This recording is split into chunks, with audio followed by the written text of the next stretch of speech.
The prize, based on my book of the same name, tells the timeless story of global oil. Our story begins with the birth of the industry in western Pennsylvania in 1859 and continues into the 1990s and then with a new epilogue. It's a tale filled with larger-than-life characters, of great ambitions and bitter disappointments, of fortunes made and lost, of relentless competition and burning rivalry, and of turning points in world events where oil was so crucial. The prize is about oil's role in international politics, the clash of nations, and war and peace. But it's also about the rise of the global economy and the modern corporation. Yet it tells another story too, the hydrocarbon society in which oil not only makes the world go round, but its products are so embedded in the fabric of everyday life. The 20th century has rightly been called the century of oil. How the balance plays out between the modern way of life fueled by oil, the requirements of economic growth and increasing population, geopolitical turmoil, and environmental concerns. That balance will be key to shaping oil's role in the 21st century in the epic quest for oil, money, and power.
McClure's Magazine, New York, October 5th, 1903.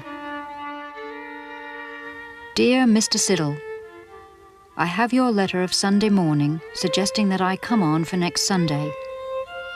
It would be better for me to slip in and out now without any notice. I should rather that no one would know that I was in town. Of course you understand. Very sincerely yours, Ida M. Tarbell.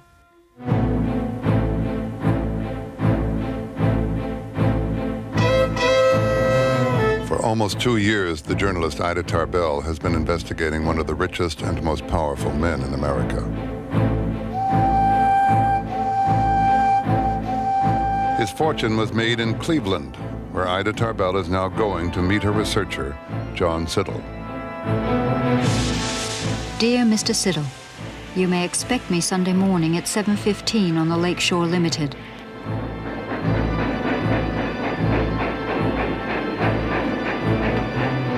Ida Tarbell's journey ends at Euclid Avenue, the Millionaire's Row of Cleveland.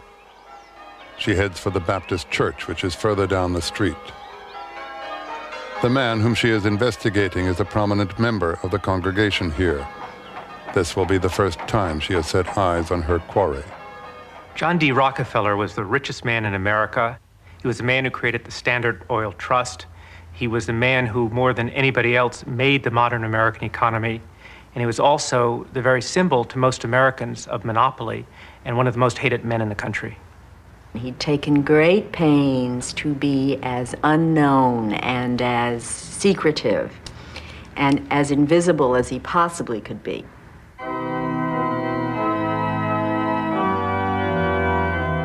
Inside the church, Ida Tarbell and her researcher are joined by a sketch artist from their magazine. We were sitting meekly at one side when I was suddenly aware of a striking figure standing in the doorway. At that moment, Siddle poked me violently in the ribs and hissed, "There he is!" There was an awful age in his face. The oldest man I'd ever seen, I thought. The impression he makes on one who sees him for the first time is overwhelming. Brought face to face with Mr. Rockefeller unexpectedly, and not knowing him, the writer's immediate thought was, what power? It's not a shifty eye, not a cruel or leering one. It's something vastly more to be feared, a blank eye, looking through and through things and telling nothing. The cruelest feature on his face is this mouth, giving a look of age and sadness. Mr. Rockefeller may have made himself the richest man in the world, but he has paid. Nothing but paying ever plows such lines in a man's face. When she started the series, no one would talk to her. They were scared. They were afraid she was either going to sell out to the oil industry, that either she was the tool of John D. Rockefeller, as they felt some of their neighbors were, or she was going to do such a series, such an expose that they would get in trouble. They were afraid. I soon discovered that numbers of men and women were afraid. Go ahead and they'll get you in the end, I was told by more than one. Even my father said, don't do it, Ida, they'll ruin the magazine. Ida Tarbell's search for the truth about Rockefeller was to have a dramatic and far-reaching impact on the industry that has shaped the 20th century. There's a river called Oil Creek in the misty hills of western Pennsylvania. Petroleum oil would seep to its surface. The Seneca Indians used it for war paint and to caulk their canoes. Petroleum had no commercial value until the coming of the white man, when Seneca or Seneca oil came to be used as snake oil.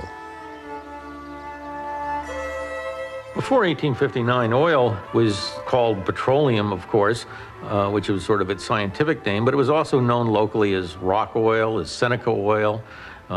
Most of the oil was used for medicine. It still is used to treat burns and open sores. Oil was supposed to be able to cure everything from rheumatism to fevers to the sores on the back of your mule.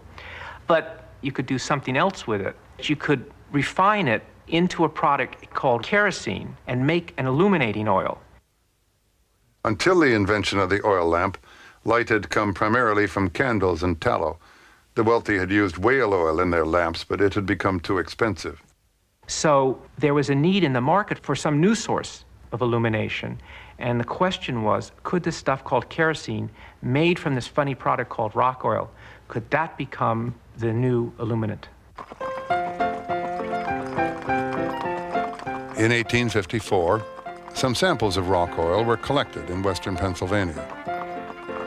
Tests showed that it would make first-class kerosene. If enough rock oil could be found here, it could be sold cheaply and capture the market for lamp oil.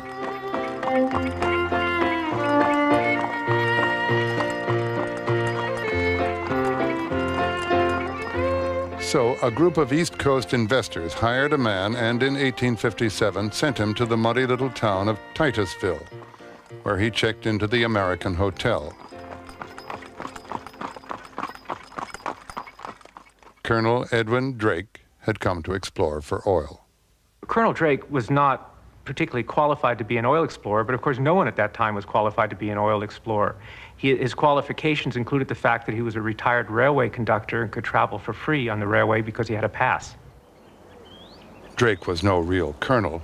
His military title was meant to impress the local backwoodsmen. There were already derricks in the area. The locals used them to drill for salt. Drake's well would adapt these salt boring techniques to oil.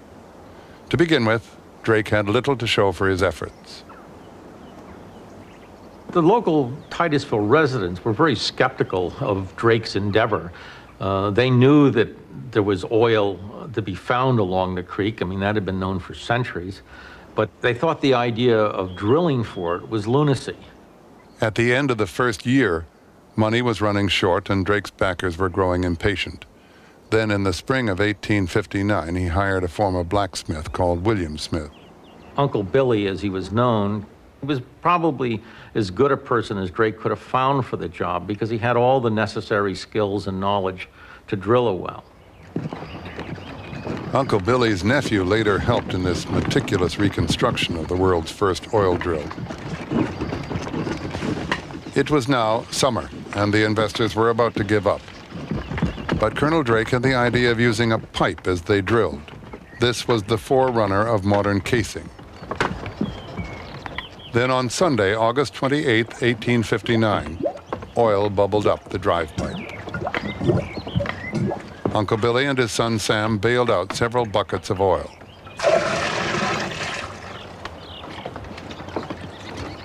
On Monday, the very day that Colonel Drake received his final payment and an order to close down the operation, they hitched the walking beam to a water pump and the oil began to flow. The first oil was to sell for $40 a barrel. Years later, a local newspaper interviewed Uncle Billy about the day they struck oil. I commenced drilling, and at 4 o'clock I struck the oil. I says to Mr. Drake, "Look there. What do you think of this?" He looked down on the pipe and said, "What's that?" I said, "That is your fortune."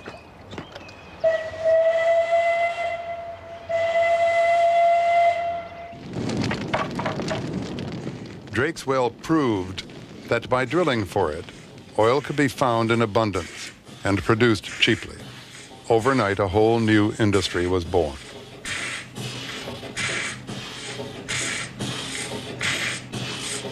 Before long, in millions of homes, farms, and factories around the world, lamps would be lit with kerosene, refined from West Pennsylvania crude. When the word came out that Drake had struck oil, the cry went up throughout the narrow valleys of western Pennsylvania. The crazy Yankee has struck oil, the crazy Yankee has struck oil. And it was the first great boom. It was like a gold rush.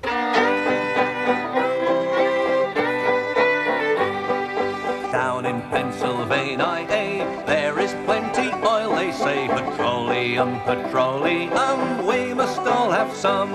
The oily fever, don't you see, infects most every live Yankee. From north, from east and west they come for petroleum oil. Oil, oil, oil, oh petroleum. Oil, oil, oil, petroleum.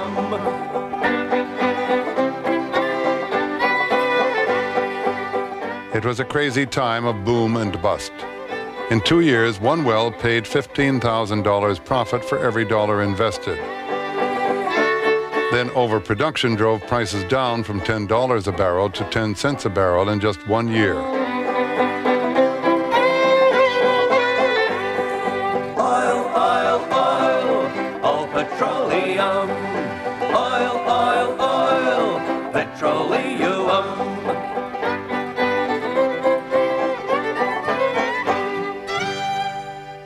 Among those who came to the oil region was a family named Tarbell.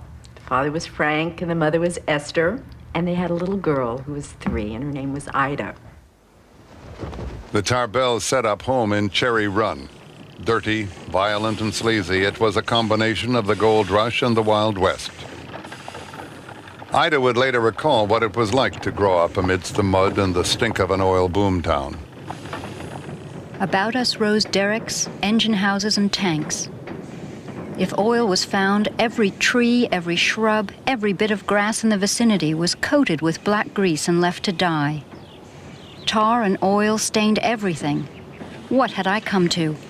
As Mother realized, a place of perils. A derrick inviting to adventurous climbing at the door. The creek rushing wildly at the side of the house. Great oil pits sunken in the earth not far away. But Ida's father, Franklin, was a joiner by trade, and he knew how to make wooden barrels. Oil was stored in barrels. Oil was already measured in barrels. Oil was transported in barrels. teamsters drove it to Oil Creek in barrels. There, the barrels of oil were loaded onto barges and floated downriver to the refineries at Pittsburgh. They couldn't make barrels fast enough. Franklin Tarbell was in the right place at the right time. There weren't barrels enough to be bought in America, although whiskey barrels, turpentine barrels, molasses barrels, every sort of barrel and cask were added to the new ones made especially for oil. Capturing this gooey stuff was more of a challenge at that point than finding it. Franklin Tarbell was a bit of a tinkerer, and he figured out a way to make a tank for oil. So he developed wooden tanks and had a business called Tarbell's Tanks. He was a success, and before many months, he was buying thousands of feet of lumber, employing scores of men, and working them, and himself, day and night. If you look today at the old pictures of the region of that day, you see Franklin Tarbell's tanks everywhere. And Franklin made, in a very short time, more money than he conceived of making in a lifetime. Gushers, sprouters, and fountain wells were making fortunes overnight. Tales of rags to riches were celebrated in songs like Oil on the Brain, Paws Struck Oil, and Oil Fever Gallop.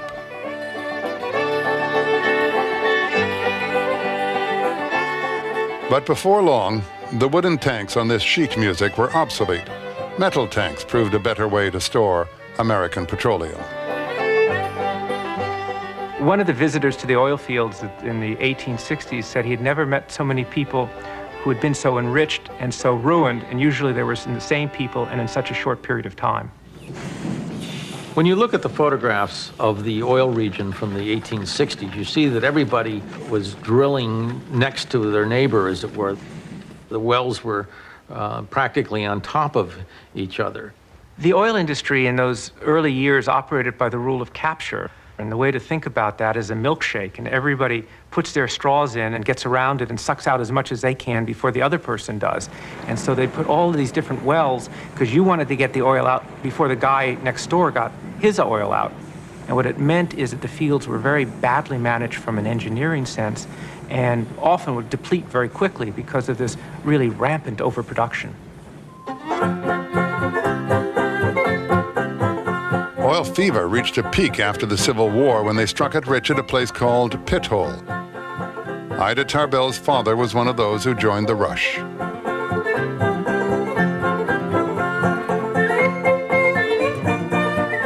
The news caused a wild scramble. A motley procession of men, with and without money, with and without decency, traveled on foot or horseback up the valley of Cherry Run in full view of our home. Oil on the brain. John Wilkes Booth lost money here, while at the Danforth House Hotel, a certain French Kate made it. Oil on the brain. Then, after just 500 days, the oil gave out.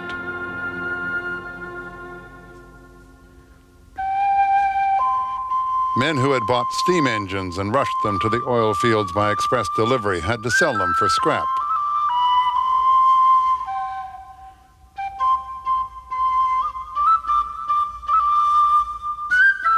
A parcel of land that had sold for $2 million in the boom days would be auctioned off for $4.37 12 years later. By then, Pit Hole was a ghost town.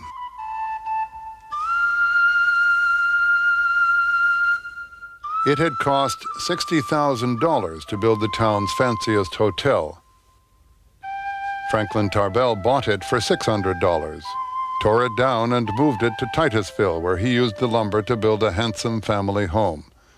And here, surrounded by French windows and fine doors, iron brackets and moldings, Ida Tarbell spent her childhood. It was 1865 and she was 8 years old.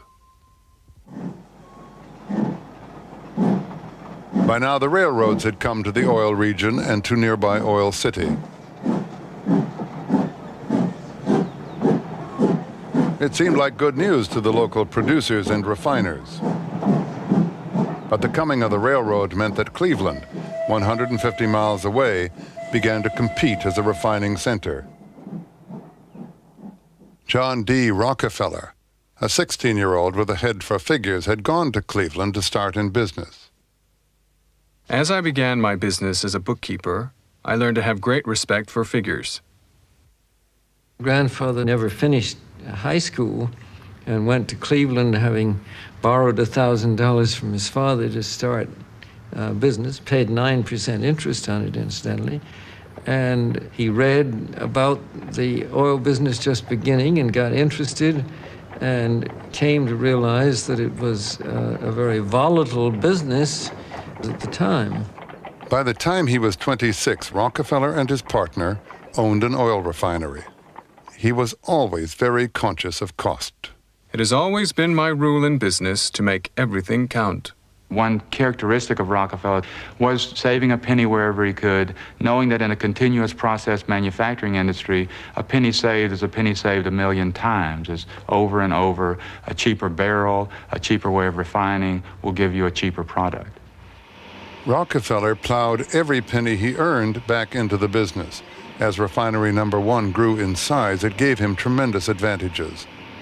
This was the first refinery, the first modern plant where there were great economies of scale. The unit cost, the cost of getting a gallon of production, a gallon of kerosene went from 6 cents a gallon to 3 cents a gallon. And you couldn't do this without the volume. No one could compete unless they had the same volume. And this was new in the world. This economy of scale increased Rockefeller's bargaining power with the railroads. In this period, transportation costs were a very significant part of total cost. The transportation cost from Cleveland to New York City is roughly equal to a cost of a barrel of oil. So those who understood that and would aggressively pursue lower costs in transportation would have a tremendous competitive advantage. By now, 3 competing railroad companies were serving Cleveland. This meant that Rockefeller could play off one against the other. But getting a special rate would have to be done discreetly, because the railroads were common carriers and were supposed to charge the same rates to everyone. In those days, the railroads had set the rates, or the competing railroads, and the way you cut the rates was not to tell anybody, but give a rebate. He got a very good rate. His rate was $1.30 as opposed to $2, and that was a rebate of 70 cents. Who's entitled to better rebates from a railroad? Those who give it 5,000 barrels a day, or those who give 500, or 50 barrels? With his own fleet of tank cars, Rockefeller was such a big customer that the railroads had to give him special rates. By the late 1860s, the oil business was in a deep depression. Prices had collapsed and the entire future of the industry seemed to be in peril. The tall, thin man in the wide-brimmed hat was disgusted by the chaotic and wasteful overproduction in the oil region. The butcher, the baker, and the candlestick maker began to refine oil. The price went down and down until the trade was threatened by ruin. To save the new industry, he felt he would have to eliminate his rival refiners. He saw a chaotic situation. He felt that the only way to make it more efficient was to put together the producing and marketing companies. And that, of course, is what he did very successfully. Rockefeller operated by what he one time dubbed our plan. And our plan was to gain control of all of the American oil refining industry and to lift it out of what he saw was this wasteful competition. And he was going to make it into one combination, and he was going to be the boss of it. In 1871, he got his first chance. The railroad companies who were planning to raise their rates approached him with a secret plan under which the small independent producers would end up subsidizing Rockefeller through a form of hidden payment to him called a drawback. Now, a drawback was a particularly mean-spirited form of a rebate in which a man like Rockefeller with market power, with considerable quantities of oil and refined goods to ship, could actually go to a railroad and demand part of his competitor's railroad rate. So that a competitor might pay $1.50 a barrel of oil, and John D. Rockefeller might get 30 to 40 cents of that rate without his competitor even knowing it. If you were powerful enough to demand drawbacks, your competitor, in practical terms, had no chance to survive. The railroad would channel Rockefeller's drawbacks through the South Improvement Company. At 15, Ida Tarbell was old enough to remember what followed when the news of the conspiracy leaked out. An uneasy rumor began running up and down the creek. Freight rates were going up. On the morning of February 26, 1872, the oilmen read in their morning papers that the rise had come. Moreover, all members of the South Improvement Company were exempt. The independents reacted with fury. Rage swept through the oil region. 3,000 men marched through the town and went into the Titusville Opera House and denounced the octopus and the 40 thieves. It was the beginning of the oil war. If the South Improvement Scheme succeeded, railroad charges would shoot up. As the independents fought back, one of their leaders was Franklin Tarbell.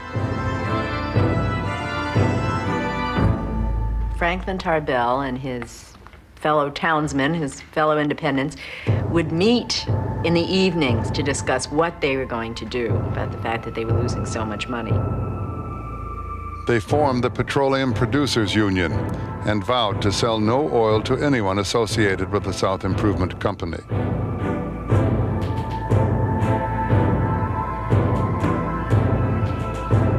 For weeks, the whole body of oilmen abandoned regular business and surged from town to town, intent on destroying the monster, the 40 thieves, the great anaconda, as they called the mysterious South Improvement Company. The South Improvement Scheme was exposed by the press, and Rockefeller's name appeared on a blacklist. It is not the business of the public to change our private contracts. It is easy to write newspaper articles, but we have other business. Certainly, grandfather knew the way his business should be run. As far as I know, he did not break any laws. It's unclear whether it was legal. It certainly, from our present lights, was highly immoral, and today it would be illegal in the context of the unfettered post-Civil War 19th century capitalism. If you could get away with it, you got away with it. I was governed simply by that which seemed to be best for the interests of our company, and nothing else. Rockefeller had a wide array of practices which were not strictly illegal in the time. He was an expert at predatory pricing. He was an expert at using the rebate system. He was an expert at industrial espionage and spy systems. Rockefeller was so obsessed with secrecy that his company, Standard Oil, had its own code book. In it, a code word for Standard Oil was club, and Rockefeller himself was chowder. Rockefeller forced the railroads to spy on his competitors and report to him how much oil they were shipping, where it was going, and what price it was getting. I wonder what general ever sends out a brass band in advance to notify the enemy that he will begin an attack. Rockefeller and his colleagues talked about the conquest of refining in terms of war and peace. They would move into a city. They would say, come and join us, or if you don't join us, you'll be crushed. They would come in and either through companies that were clearly Standard Oil or through what were called blind tigers, through other companies that they secretly owned, they would cut prices. That was what was called giving their competitors a good sweating. And they would force their competitors either to make a compromise, come to terms with them, join the Standard Oil Trust, or the other choice, go out of business. On a summer's day, a Cleveland photographer posed a group of the city's leading refiners. Before long, everyone in the picture would be working for Rockefeller or out of business. Rockefeller said you can't compete with the Standard. If you refuse to sell, it will end in your being crushed. Robert Hanna, refiner. It was stated that they had a contract with the railroads by which they could run us into the ground if they pleased. W.H. Duane, refiner. We should be crushed out if we did not go into that arrangement. We sold at a sacrifice, and we were obliged to. John Alexander, refiner.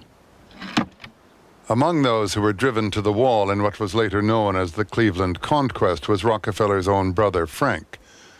His comments went unrecorded. Those people who were forced by his competitive practices to sell out their companies to him were resentful. On the other hand, he always offered them Standard Oil stock or cash. Those who accepted the Standard Oil stock, many of them became very wealthy indeed, and I think many of them were very glad that they did it. By now, Rockefeller was, in his own words, independently rich outside of oil. He could well afford a home on Euclid Avenue, the best address in Cleveland. But unlike the other robber barons of his day, he avoided vulgarity and garish ostentation.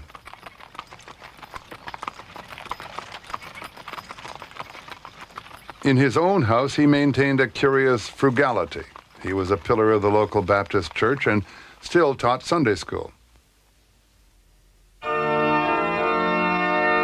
Mr. Rockefeller was good. There was no more faithful Baptist in Cleveland than he. Every enterprise of that church he had supported liberally from his youth. He gave to its poor. He visited its sick. He wept with its suffering. Moreover, he gave unostentatiously to many charities of whose worthiness he was satisfied. The public at large in the late 19th century became obsessed with this image of the Baptist Sunday school teacher who would leave the church on Sunday, go into the competitive arena, and ruthlessly crush his competitors. I don't think that Rockefeller saw a contradiction. He thought he was playing by the rules of capitalism. He was bringing a better order to the way things were done. And so I don't think that on Sundays he felt bad about what he was going to do on Monday morning. He had divided his life into compartments. In his own image, he was a highly religious man, and yet as a businessman, he felt that he was on a lifetime mission to impose order on this major new industry. I believe the power to make money is a gift of God. Having been endowed with the gift, I believe it is my duty to make money, and still more money, and to use the money I make for the good of my fellow man. Rockefeller had named his company Standard Oil to suggest a safe and reliable product. He made it his mission, as well as his motto, to give the poor man his cheap light.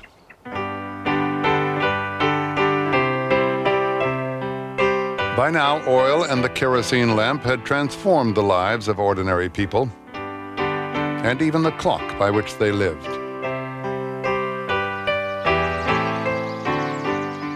In western Pennsylvania, there was plenty of evidence of the waste that Rockefeller so abhorred.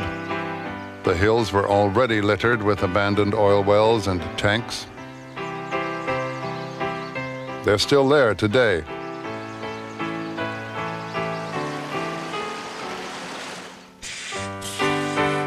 Drake's well had gone out of business, and the colonel himself was to die in pain and poverty. All this made John D. Rockefeller more determined than ever to gain complete mastery over the new oil industry.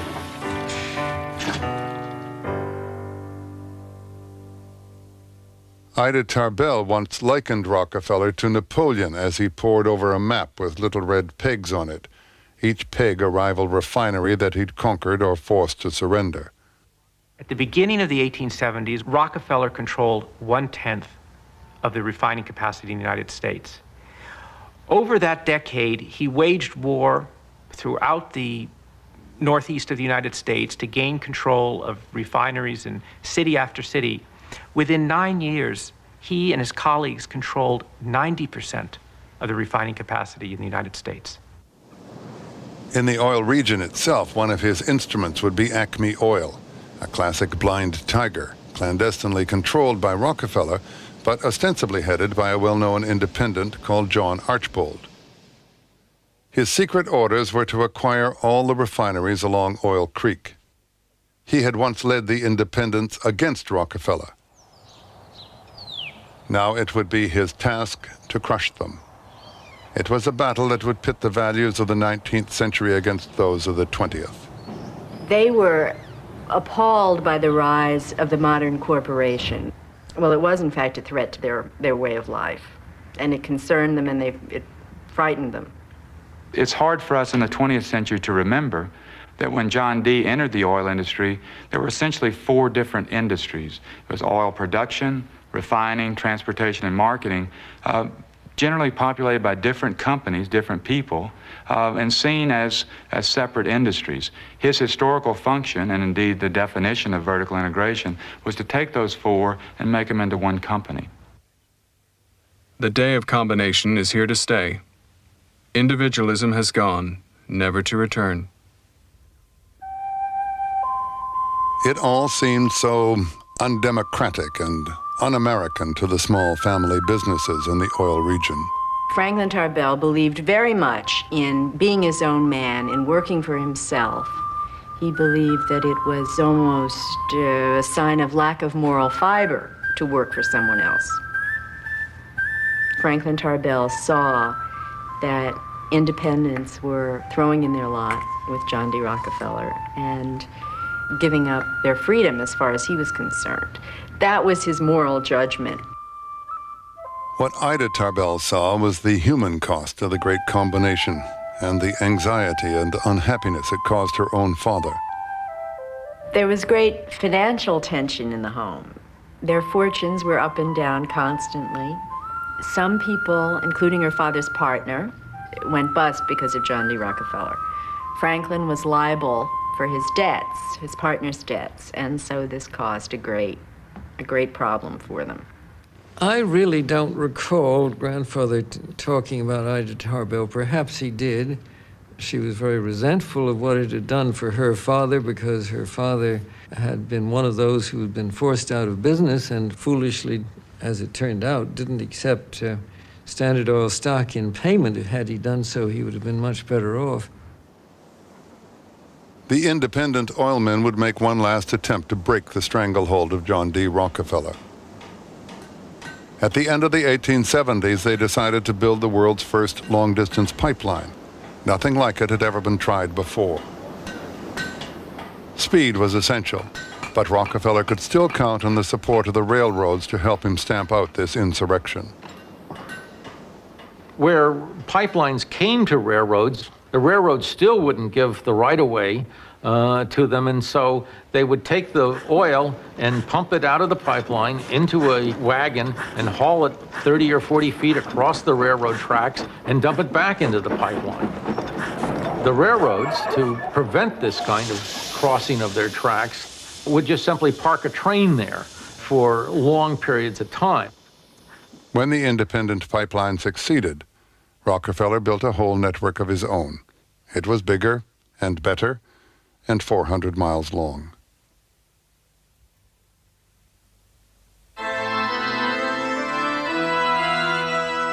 Standard Oil was nicknamed the Old House, but it was the shape of things to come.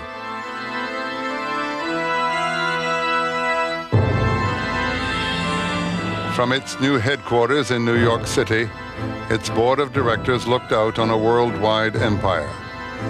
Standard Oil was one of the first great multinational corporations with a truly global reach.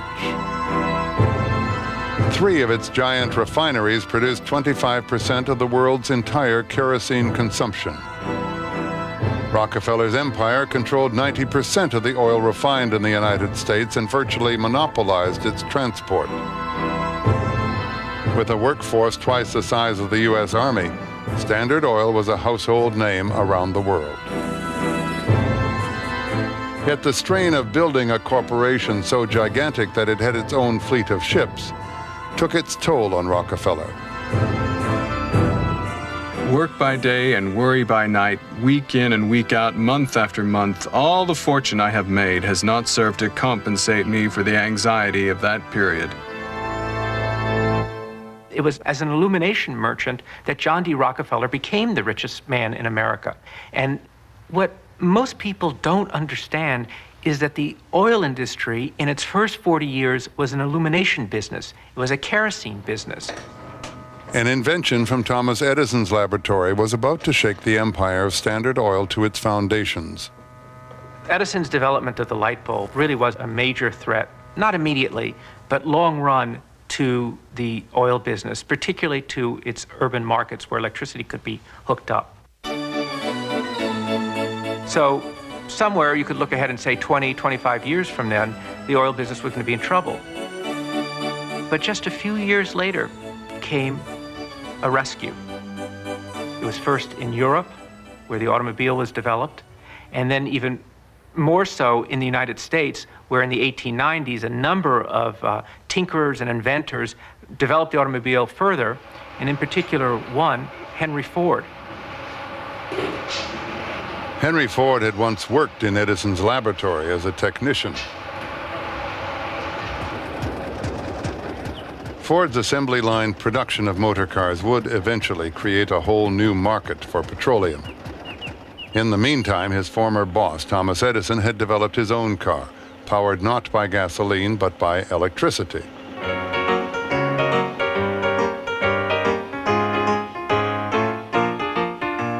Until as late as 1912, electric cars were a common sight. They had their own showrooms, garages, and charge-up stations. What ensured the victory of the gasoline-powered engine was cheap and almost unlimited quantities of oil. Until the internal combustion engine, gasoline had been an all but worthless byproduct of petroleum. New finds and new oil fields meant new worries for Rockefeller. Rockefeller's near monopoly was based on northeastern oil fields, Pennsylvania, Ohio, West Virginia. The discovery of vast new fields in the Southwest and in the West greatly undermined his ability to control the oil industry. These new fields were much more prolific than the traditional fields in the Northeast. It was most difficult for Standard Oil to maintain its monopoly when other companies were in on the ground floor of these new fields and had tremendous sources of crude oil.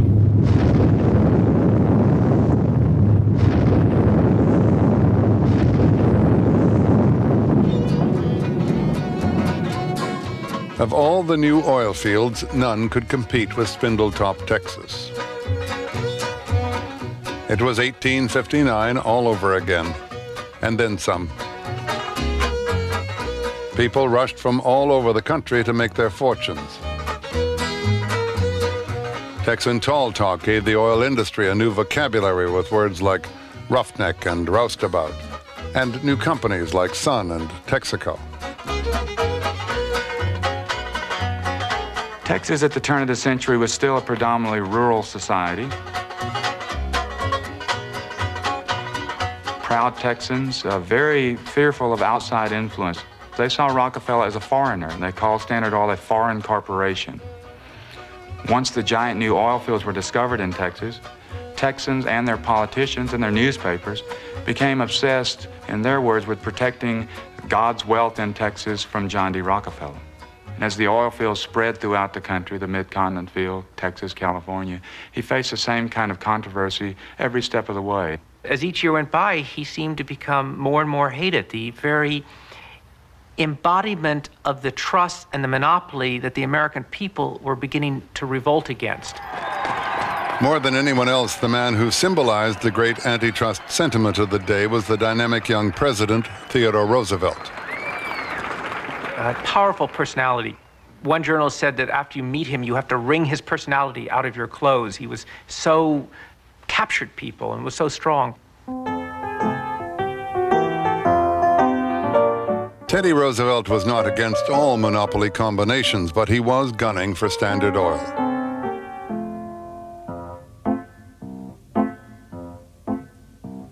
United States is all aflame. They say that feller is to blame. Or is that just a thing to say when he has all the fines to pay?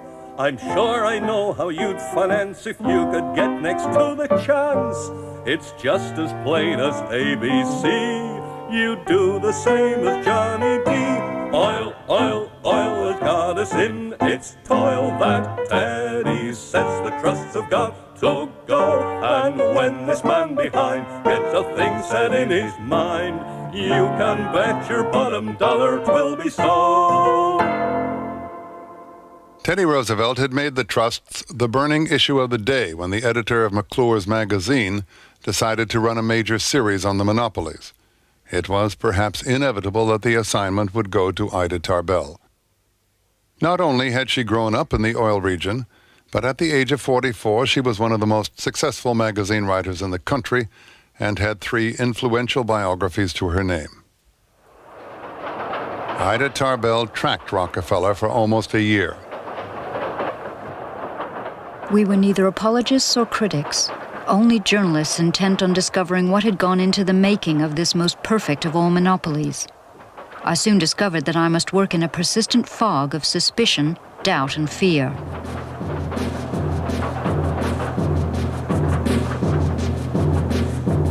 Her first article in November 1902 was a bombshell. For the next 2 years, the nation was gripped by a series of exposés which appeared in McClure's magazine. She never denied what she called the true greatness of Standard Oil, but her articles would spell disaster for the Rockefeller empire. I never had an animus against their size and wealth. I was willing that they should combine and grow as big and rich as they could, but only by legitimate means. But they had never played fair, and that ruined their greatness for me. Clue by clue, Ida Tarbell uncovered the secret history of Standard Oil. She learned of the Cleveland conquest, the oil wars, the crushings and sweatings, the ciphers, the codes, the spies, the rebates, and the drawbacks. The smoking gun was that someone brought to her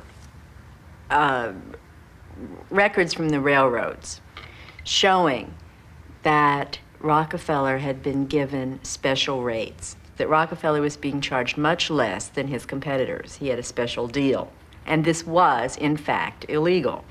So her articles became much stronger, and as they became stronger, people came forward and gave her a little more help and a few more stories. In fact, John D. Rockefeller's brothers came to her with their own stories about John D. Rockefeller. Rockefeller's response was a simple quotation, "Let the world wag." He attempted a little joke about Ida Tarbell, calling her Ida Tarbarrel. But he was wrong. The man who had foreseen the industrial future of the 20th century had underestimated the power of the press and of public opinion in the new age of mass democracy. Rockefeller had a long tradition of intense secrecy about his operations. Ida Tarbell exposed such practices for the first time to many in the nation, and the nation was appalled. This, on top of the state attacks on Rockefeller, on top of the legal attacks through the court system, meant that Rockefeller had no place to hide by 1905, 1906, and in some ways the Supreme Court decision became inevitable. On a hot, muggy day in May 1911, the Supreme Court justices came to case number 398. They had to rule on whether or not Standard Oil was an illegal monopoly. That same day in New York, the executives of Standard Oil stood around a ticker tape machine at 26 Broadway awaiting the verdict. The news when it came was worse than they had feared. Standard Oil was given 6 months to dissolve itself. There was a shocked silence. Then John Archbold, now head of Standard Oil, started to whistle. He walked over to the mantelpiece and he said, "Well, gentlemen, life's just one damn thing after another." Ida thought it was a hollow victory because she wanted to see John D. Rockefeller in jail. I don't think it was a hollow victory. His operation was broken up with evidence that she had marshaled. And what happened basically is that the great business of oil had to flow within the banks of the law. It was now the second oil age. Gasoline would speed the growth of corporate giants like Mobil, Exxon, Chevron, and Amoco, all descended from the company that fueled the Wright brothers' first flight, John D. Rockefeller's Standard Oil. I think my grandfather was a pioneer in the frontier of capitalism, and I really don't believe that the economic power of the United States would have been as great had he not united the oil industry in our country. Rockefeller and Standard Oil did as much as any group to create a global economy. Not only did they dominate the oil industry in the United States, but it reached all around the world. On the other hand, however, we have the uncomfortable legacy, the public hatred of John D. Rockefeller translated into a hatred for big oil, indeed for big business, the public skepticism certainly born in this period, and that has to be seen as another lasting legacy of the great John D. Rockefeller may have suffered a moral defeat, but he held stocks in Standard's successors, and as they rose, his fortune doubled. With his millions, he led world crusades against epidemic meningitis and yellow fever, and founded the University of Chicago and one of the first colleges for black women. There have been people who said that his giving was merely to try to assuage the evils that he had done, and this was a way of paying penance. I don't think that was true at all. And yet somehow the old gentleman who loved to play golf and sing hymns never lived down the reputation that resulted from Ida Tarbell's articles. Well, starting all singers who know it. You know it. Yes, we'll all sing it, Rockefeller. Shall I go? Yes. Sing boy, sing boy. He has led a life devoted to charity and church, true. But the Rockefeller practice of separating morals from the business in hand is threatening all forms of American life with commercial Machiavellism. It is this which forces a study of John D. Rockefeller.